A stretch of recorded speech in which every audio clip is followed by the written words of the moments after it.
Central PA Speedway runs a limited schedule during the summer, and Sunday they ran their Grizzly 50 for the super late models. Let's start with the traditional salute to the fans. The drivers get prepared to do battle on the ultra-fast circuit. Greg Satterley drew the #1 pill, but it's the number 17 of Keith Barber getting a jump at the drop of the green. Satterley regains the lead, while Boone Briggs in the white 99 threads the needle between Barber and John Britsky in the yellow 18. During the first few laps, Satterley is pulling away from Britsky and is already catching the tail of the field. Here he comes upon Shane McMeans. A scary moment for Darren Peters as he is on his roof on the backstretch. He was okay. On the lap 10 restart, Briggs takes the high side through 1 and 2. Going down the back chute, it appears he has a slight advantage over Satterley. They had better watch out for Robbie Blair because he was fast all weekend. Blair isn't done picking up spots. 1 lap later, he has first place after ducking below Briggs and powering off on turn 4. Here's a close call for Blair as he is about to lap Terry Rako. There's a little contact which allows Briggs to gain a little distance.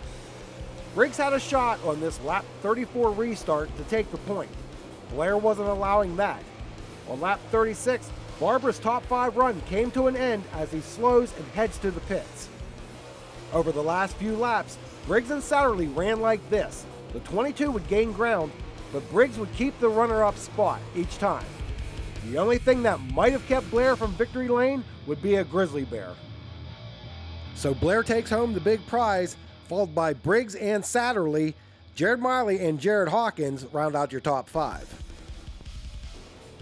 Now on to the street stocks where 17-year-old Jackson Umanic tests Rusty Marks to see how well he can save his car.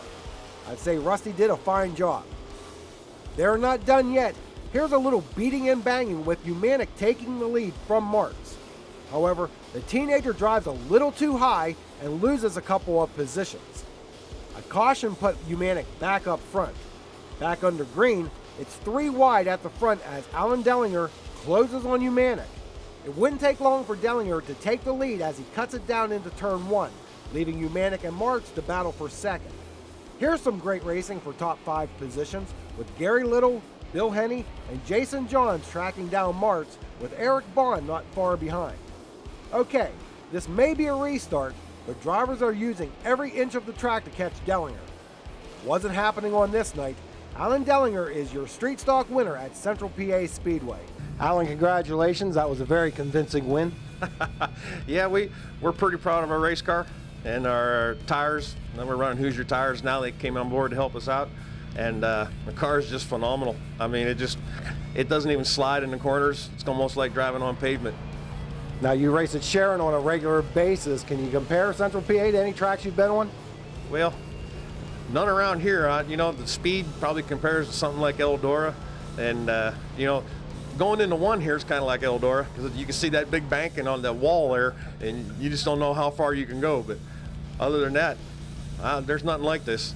It's a big track, but you've got so much of a swooping backstretch and like a D shape there that you're just turning the whole time and the car never settles down on the backstretch.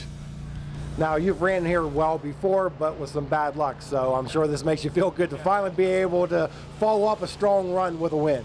Yeah, we've tried to make every show here last year, and we was leading every race and fell out. We managed to win one, and we probably weren't going to come back, but we raced last night and won at Sharon, and we figured we didn't have nothing to do to the car. It was an easy night, so we came over, and right now the car's over in tech, and there's a rod knocking in it, and it won't even hardly stay running, and they come over and want me to drive it over. I said, it won't even start. So, I don't know. I'm just sure it's fine over there because we're not allowed to do anything to our motors at Sharon. You're not allowed to grind anything or polish anything on them. I mean, they're just a stock 355. It's got a 750 vacuum secondary carburetor on it. You know, we're way under motored here, but the racetrack's slicked up, and it works great for us. Are you going to be part of this Street Stock series? Well, I don't know. Every time we come over, something's broke on it, and now we're broke again. It just depends on what the car owners want to do, you know. If they want to come over, we'll probably come over. Dellinger's long tow from Western Pennsylvania paid off as he takes home the checkers, followed by Umanic, Jason John, who finished third, Rusty Marks, and Gary Little. I look forward to the next race that Central PA Speedway has there.